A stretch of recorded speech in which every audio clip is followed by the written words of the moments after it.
IABDM, the 25th Gala Anniversary meeting here in Carmel. We're inaugurating a new era, and we're going back to where we started at Carmel Mission Inn. Is everybody enjoying the environment? It's kind of nice, isn't it? So this is my welcome to you and my farewell. As your president, I will be discharged in about 15 minutes, which is great. But here's really our reason for being. We want to, as biological dentists and physicians, leave the world a better place, leave a future for our children that is better than what we found when we arrived. And a combination of primarily dentists, but also MDs, DOs, and NDs. And what we do is technical. What we do is scientific. What we do is real. And it matters for people in their lives. And it all started with a simple idea that Ed Arana had about, we must preserve this concept of biological dentistry. We must explore this concept. We need to make it better known and more available. He was our founder, 1985, through his untimely passing in 2004. Dr. Bill Glaros took over as president 2004 to 2006. As he says, he kept the wheels on the bus after Ed Arana's passing and held it together, grew the membership, and kept the faith. Dr. Mike Margolis then followed for another 2 years, emphasizing organizational liaisons and helped get CME credits. Dr. Nick Meyer, for a shortened period of time, which we're going to correct in the future, worked to improve our website, instituted the mini meetings that brings us many new members and new skills, and he took the lead in developing a plan for international expansion as we enroll lots of other dentists. Here's your first physician president. Some are hoping he'll be the last. I started robust and healthy, as you see. Then I got sheared by my contact with all the dentists. What can you say? What's the state of our union? It's just fine. It's getting better all the time. The mini meetings have been absolutely spectacular. They really allow us to gain skills, have the opportunity to interface very closely one-on-one, and really up the level. We've got to up the ante on this because, still we're dealing with regular dentistry. We've got to be a whole lot better than that. MercuryUndercover.com. Go to that website, MercuryUndercover.com. Elizabeth Hong and Daniel Montoya have put together this awesome documentary. It will be in distribution soon with pay-per-view. It'll be available on DVDs for us and our patients as soon as they figure out the distribution system. 2 of your past presidents and several of our friends and speakers are featured on MercuryUndercover.com. We spent time in the last couple of years working on the World Mercury Treaty, the United Nations effort in order to control what's going on in mercury elaboration into the world. We've become more and more toxic, and that effort has been largely led in this country by our friend Charlie Brown with Consumers for Dental Choice. We are having a phenomenal input to the treaty discussions. Dr. Don Ewing and Dr. Bill Glaros and I have been meeting with the mayor's office in Houston. We're working on getting mercury separators, just separators, into the dental offices. And Dr. John Sefcik has been in Austin working to get fluoride removed from the city water supply. We are advancing. It's been slowly, but we are ideally positioned as baby boomers are coming into our era, literally. Obamacare is going to challenge the very fundamental understanding of how we deliver care and what care is delivered. The economy is definitely in our favor because people simply cannot afford to be sick. It could be a deadly choice. The world environmental awareness, especially with regard to toxicity, scientific advances, new dental schools, integrative medical approaches, the tide is in our favor. So we are ideally here. We've done a website upgrade. We're in the process of finishing that. It's going to become incredibly more useful for us. We've made some vital contacts with IAOMT. Dave Warwick here has been really a lead in that for us, and we appreciate your work on that, Dave. We've been exploring various strategic alliances and partnerships, including dental justice, including immunotech, folks who offer for us really unique opportunities. And we're looking for the best ways to educate dentists, doctors, and the public. Three distinct groups, and to gain members who want to master the concepts of biological dentistry. We're making quiet efforts, I might add, to bring the ADA to the table, not to their knees. Very important that we understand we're all in this together. We're not separated on this. A group of your leaders have met with Robert Sherrick of Legacy Transformational Consulting. And that's, again, thanks to the contact that Dave Warwick made for us. And we are designing a strong future for IABDM. We are literally the dream team for all of us. We sit there and say, what's unreasonable? What could we possibly do? And then we're working on making that happen. There is a special private seminar coming with Robert Sherrick in February. It's open to members of our groups, and I would encourage you to look for that.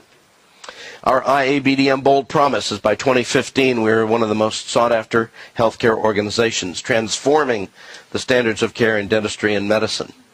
And we've been holding our seminars sometimes on ships. And we have clear sailing ahead because that's where our seminar with Robert Sherrick is going to be. So I would encourage you to look for the February cruise. The crown jewel is that we're looking to be certified. We are starting all the processes of examination to be certified, but now there's a really bigger job. Not only do we get to say we're certified, but we have to demonstrate the skills, the abilities, and the knowledge to deserve that certification.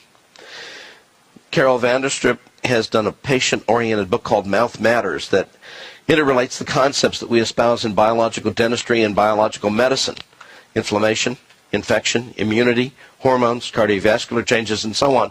An absolutely wonderful way to introduce the public to the idea that actually what's going on in your mouth relates to what's going on in your body, and vice versa. And this is how we're going to help trap the doctors. You know, the doctors are a tough crowd. But so are the dentists. You know, we've gone far beyond drill, fill, and bill. We've gone far beyond in our understanding of the relationship of the mouth to better health. The confusion is that someone who says they are a mercury-free dentist is not necessarily a mercury-safe dentist. And our job is to show that the safety is for all concerned, including the dental hygienists, the dentists, the chairsides, and so on. It's a big job. It almost looks like hazmat. In fact, hazmat almost looks like outer space. And when you look at this, you go, what does that have to do with anything? It has to do with Roswell, 1947. Those of you who are laughing about whether Roswell happened need to know that my dad is having his 94th birthday today. Thank you. He's here. He's here, and the reason I brought up Roswell is because he flew the B-36 for the Strategic Air Command. He flew B-29s with SAC. He was a deputy in intelligence at Roswell when the saucer crashed. So if you want to talk to a human being who actually held the pieces of the saucer, my dad is one of the few still living. His boss was the one who went out and gathered the stuff up. Now, he can't hear you, but he'll smile and nod anyway.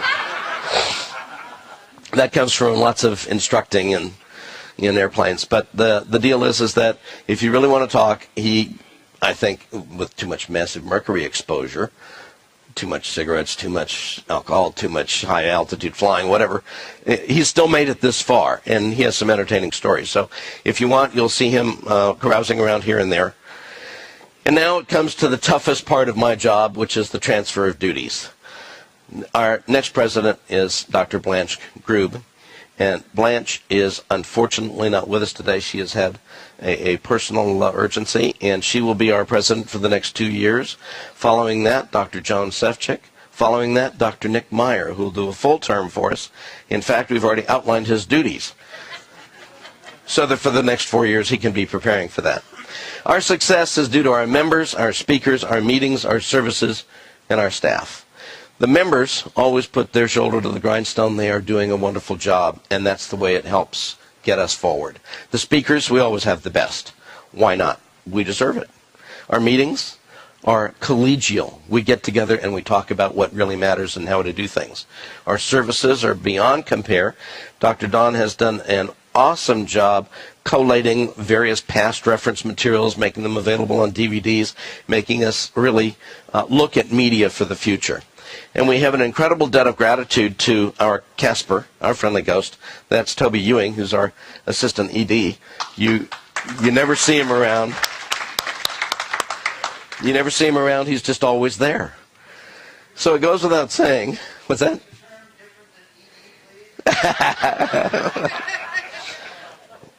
I was going to, and I couldn't figure out whether... Anyway. But it goes without saying... And enough cannot be said often enough that the spouses who are supporting our leaders have given dearly of their time and energy as well. So please accept our heartfelt thanks. And last, but certainly not least, here's what IABDM could be, which is nothing. Just nothing. Without the tireless efforts of Dr. Dawn Ewing, our Executive Director, who is our Chief Petty Officer. She makes sure everything happens and happens right on time. So happy 25th anniversary, IABDM. You well deserve it. Let's look for another 25 years of joyful expansion. Thank you very much. It's been a pleasure. Dr. Blanche, you made it to the meeting. I heard you say that I wasn't here, but that's not true.